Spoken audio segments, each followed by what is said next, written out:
virus corona di positif terinfeksi virus corona di epidemi COVID-19. Sudah ada 19 kasus infeksi virus corona di Indonesia. Pasien positif corona meninggal di Rumah Sakit Hasan Sadikin Bandung.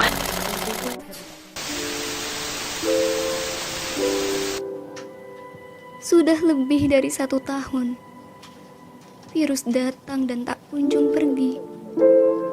Tak ada yang bisa kulakukan. Tak ada yang bisa kalian lakukan.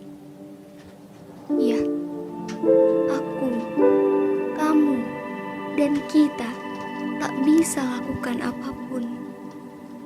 Hanya berdiam di rumah demi menjaga diri sendiri dan keluarga dari pandemi ini. Inilah situasi yang harus kita hadapi.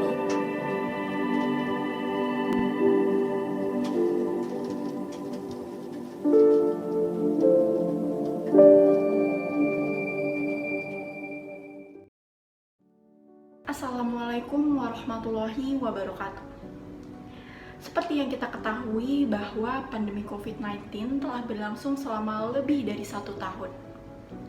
Tak dapat dipungkiri bahwa keadaan tersebut merubah seluruh tatanan kehidupan masyarakat, mulai dari kehidupan sosial, budaya, ekonomi, dan salah satunya adalah proses interaksi sosial.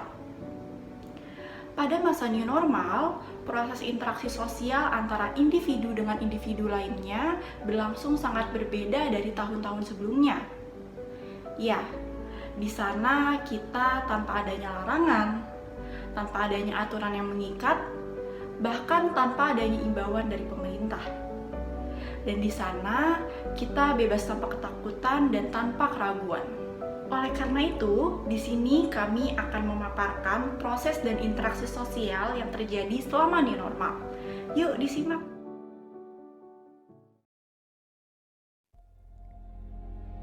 Istilah new normal merupakan kebijakan pemerintah dalam upaya keberlanjutan kegiatan masyarakat yang aman dari penyebaran COVID-19.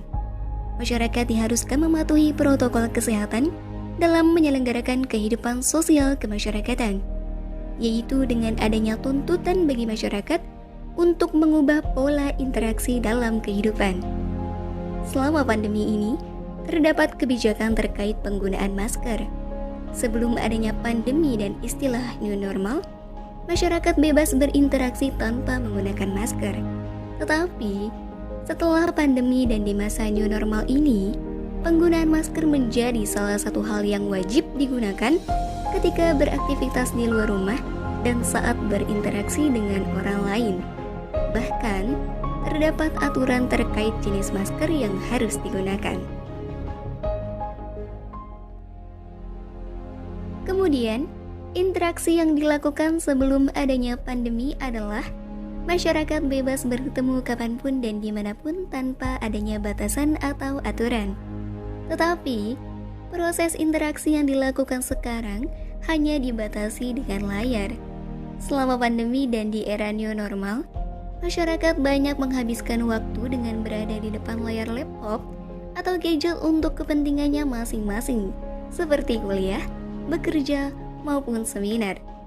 Hal ini tentunya memengaruhi proses interaksi sosial di masyarakat yang berdampak pada hambatan komunikasi, karena adanya keterbatasan. Selain itu, interaksi sosial yang biasa terjadi di sekitar kita adalah saling berjabat tangan. Ketika kita bertemu dan berpisah dengan seseorang, dan ketika kita melakukan suatu persetujuan, nah, disinilah interaksi berjabat tangan merupakan suatu hal yang wajib dilakukan. Tetapi, selama pandemi dan di era new normal ini, interaksi berjabat tangan menjadi pudar karena masyarakat diwajibkan untuk mematuhi protokol kesehatan, yaitu menjaga jarak dan tidak bersentuhan saat berinteraksi dengan orang lain. Hal ini dilakukan demi keselamatan bersama.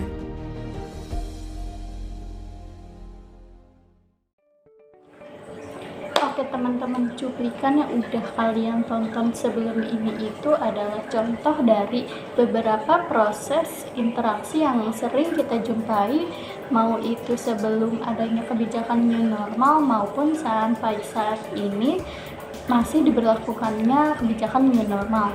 Berubahnya pola interaksi sosial di kemasyarakatan saat ini mendorong masyarakat untuk senantiasa menerapkan pola hidup sehat dan bersih. Karena di dalam pelaksanaan kebijakan new normal ini masyarakat seperti dituntut untuk berperan aktif dalam melaksanakan pola hidup yang baru. Nah, maka dari itu, kalau kita aja masyarakat sebagai subjek utama untuk melakukan kebijakan yang baru itu aja nggak taat, program dari pemerintah yang udah dibuat sedemikian rupa itu nggak bakal berjalan seperti yang sudah ditetapkan. Nah teman-teman, pada video ini dapat kita tarik kesimpulan bahwa keadaan new normal akan mempengaruhi perilaku seorang individu dalam berinteraksi dengan orang lain di ruang terbuka, baik dalam kelompok dengan jumlah kecil maupun kelompok dengan jumlah besar. Hal ini menjadi konsekuensi bagi seorang individu maupun masyarakat untuk menaati setiap peraturan baru yang telah ditetapkan dalam kebijakan new normal guna mendukung upaya penanggulangan COVID-19. Upaya ini diharapkan dapat mengubah pandangan serta pola hidup menjadi lebih sehat sehingga menjamin diri sendiri dan lingkungan sekitar terhindar dari penyebaran COVID-19.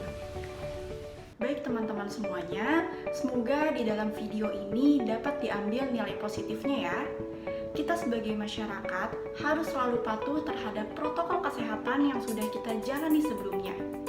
Karena seperti yang kita ketahui bahwa virus ini sangat sulit ditebak.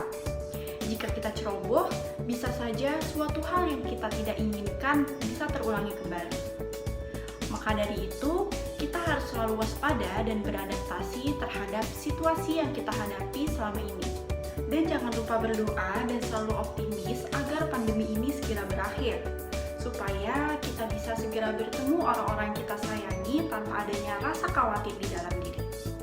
Dan jangan lupa, kita harus selalu menanamkan bahwa mencegah lebih baik daripada mengobati.